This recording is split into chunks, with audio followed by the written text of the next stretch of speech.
Hey everyone, welcome to the Whimsy Stamps channel. Today I have a fun light up card for you featuring the newly released Boo die set.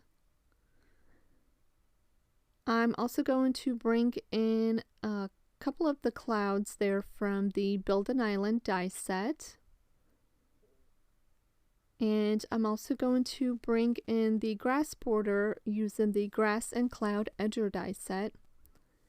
And then finally, I'm going to be using one of the circle dies from the Pierced and Stitched circle die set. So typically I do a lot of Copic coloring on all of my cards, but today I forgot. And not that I forgot to record it, but I forgot to color the images. So we're just going to jump right into the ink blending. I have a piece of light purple cardstock that I've die cut using a stitched rectangle die. And I've already started with the Seedless Preserve Distress Oxide ink. And that would be the bottom portion of my panel. The next color I'm grabbing is the Dusty Concord. And then I will go back and forth between these two shades where they overlap and blend until I have a smooth transition line. I am using just one brush for both of these, and I have a towel off to the side where I just wipe off any excess. For the top of my panel, I'm going to be blending Chipped Sapphire Distress Oxide ink. And I'm just using my blender brush to add ink, and then I start working that into the Dusty Concord just by going back and forth between the colors and ink blending that transition line until I get that area pretty smooth. Now sometimes I do go over my panels twice. This was one of those times because this isn't the typical cardstock I would use for ink blending. So I needed to put a little extra effort into getting that smooth blend. Anyway, I'll go ahead and spritz some water from a distressed sprayer and blot it dry with a paper towel. And then lately, I've been loving adding some splatters to my background, and I have diluted black acrylic ink splatters. And then I'll go ahead and add some white splatters using white acrylic paint or watered down white acrylic paint. And I just have that in a box, and I have the paint mixed up on a piece of acetate. And then I use a paint brush just to splatter that on there. So I'm going to set this panel off to the side to dry, and while that panel is drying, I've die cut a piece of Bristol Smooth cardstock using the second to largest stitch die. And then I'm going to ink blend my little moon for the scene.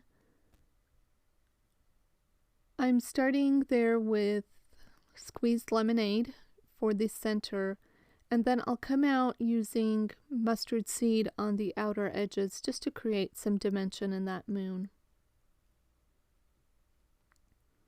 I did die cut 4 clouds from the Build an Island die set. 2 are die cut from smooth white cardstock, and then 2 I die cut from vellum. And I also die cut 3 of the ghosts from the newly released Boo die set, as well as the large word die used in black cardstock. So here I've kind of arranged my scene, and I was testing out my light mechanism, and you could see how nice and bright that light mechanism is. I really needed to diffuse that light so that it kind of radiates over the entire area. And I thought vellum would do a good job of that, so I traced the outline of my ghosts onto a piece of vellum, and then I just cut all of them out and adhere them to the back of each of the ghosts. So here I'm just marking lightly with my pencil where the eyes and the mouth of the ghosts are so that I can punch the holes out from the cardstock. because the light mechanism does adhere to the back of the entire panel. And I had to dig around for my big hole punch so that I can get to that area where the ghosts are, and I just punch it out. And then I'm going to start adding in my mechanism.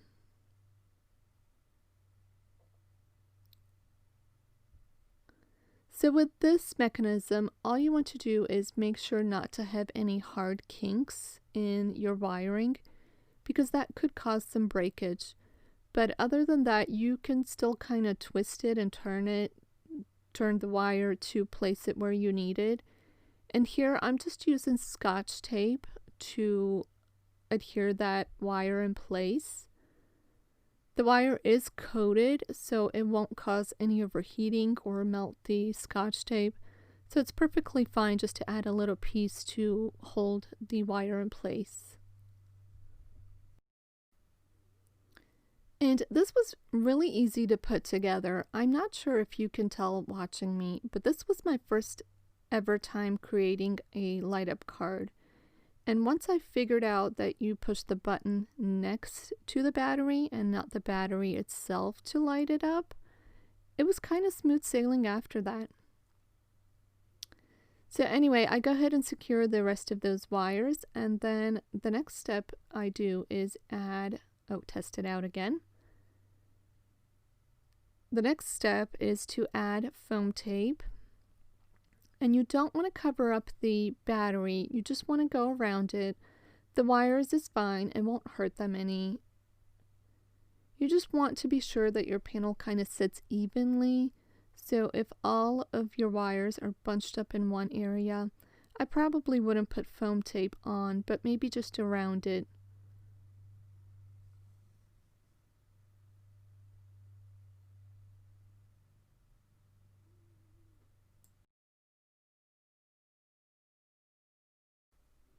Okay, so it's time to start adding in all of my elements to create the scene.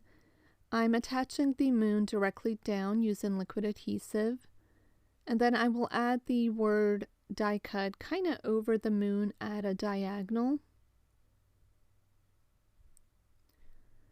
Again, I'm just using liquid adhesive. I believe I've die cut this die twice so that I can pop it up a little bit.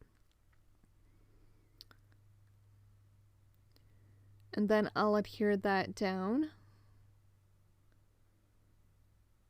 And here is my little grass die cut. I've die cut it from black cardstock, and I am adhering that directly down.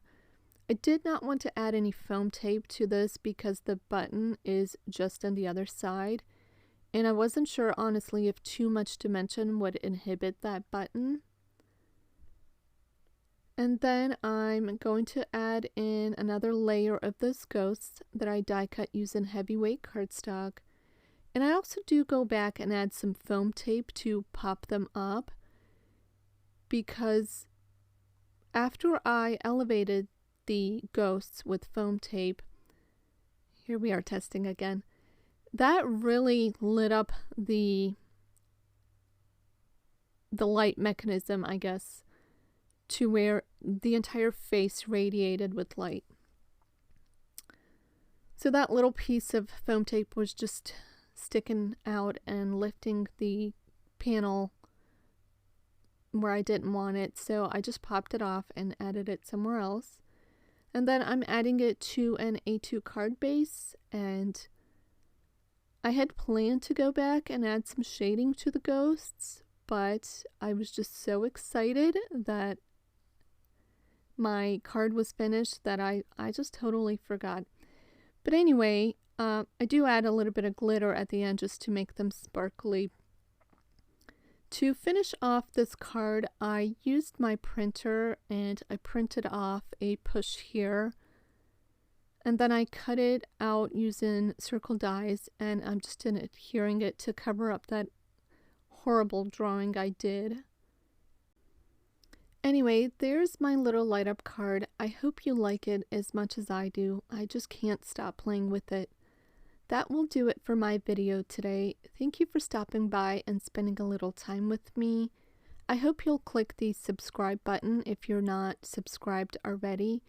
And let me know in the comments if you've ever made a light up card like this and if you thought it was going to be more difficult than what it was. Because personally, I was very intimidated to approach something like this. Anyway, that's it for me today. I hope you have a great day and I'll see you next time.